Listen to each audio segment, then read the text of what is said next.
மகிழ்ச்சி என்ற உணர்ச்சி மட்டும் இல்லாவிட்டால் வாழ்க்கை என்பது சுமக்க முடியாத பெரிய சுமையாக இருக்கும். நீ விரும்பாத துன்பமே உனக்கு வரும்போது நீ விரும்பிய இன்பம் உன்னை வந்து சேராதா? நல்லதே நினை, நல்லதே நடக்கும். உங்களை பற்றி மற்றவர்கள் என்ன நினைக்கிறார்கள் என்பது குறித்து கவலைப்படாதீர்கள். நல்லதை நினைத்து செயல்படுங்கள்.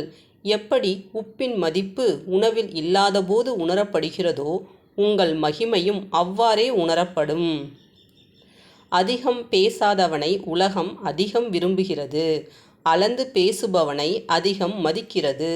அதிகம் செயல்படுபவனையே கைகூப்பி வணங்குகிறது. கஷ்டங்களும் நிரந்தரம் இல்லை, கஷ்டப்படுத்தியவர்களும் நிரந்தரம் இல்லை. நிரந்தரம் இல்லாத உலகத்தில் காயங்களை நினைத்து கலங்காதீர்கள். சலித்துக் கொள்பவன் ஒவ்வொரு வாய்ப்பிலும் உள்ள ஆபத்தை பார்க்கிறான். ஆனால் சாதிப்பவன் ஒவ்வொரு ஆபத்திலும் உள்ள வாய்ப்பினை பார்க்கிறான். எத்தனை தடைகள் வந்தாலும் நதிகள் தன் பாதையை மாற்றி இலக்கை நோக்கி பயணித்து கடலோடுதான் சங்கமிக்கும். அதுபோல செல்லும் வழியெங்கும் எத்தனை தடைகள் வந்தாலும் நதியைப் போல வாழ கற்றுக்கொள்ளலாமே. சிக்கனம் என்பது ஒருவன் பணத்தை எவ்வளவு குறைவாக செலவு செய்கிறான் என்பதை பொறுத்து அல்ல, அதை அவன் எவ்வளவு உபயோகமாக செலவு செய்கிறான் என்பதே ஆகும். ஒரு குடையால் மழையை நிறுத்த முடியாது, ஆனால் அந்த நிமிடம் நம் மீது விழும் மழையை தடுக்க முடியும். அதுபோலத்தான் சிறு சிறு புன்னகையால் வாழ்வை மாற்ற முடியாது, ஆனால் அந்த நிமிடத்திற்கான கவலையை மறக்கச் செய்யும். புதைக்கப்பட்ட விதைக்கு கூட எதிர்காலம் உண்டு.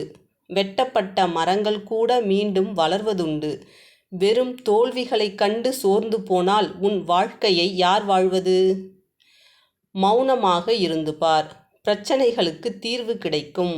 மகிழ்ச்சியாக இருந்து பார், பல பிரச்சனைகள் காணாமல் போய்விடும்.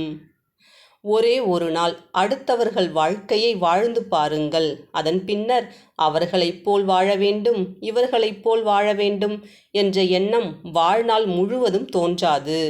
கோபுரத்தில் இருந்தாலும் குடிசையில் இருந்தாலும் உன் மனதை பொறுத்துதான் உனது சந்தோஷம். இந்த வீடியோ உங்களுக்கு பிடித்திருந்தால் லைக் பண்ணுங்கள், கமெண்ட் பண்ணுங்கள், ஷேர் பண்ணுங்கள், சப்ஸ்கிரைப் பண்ணுங்கள்.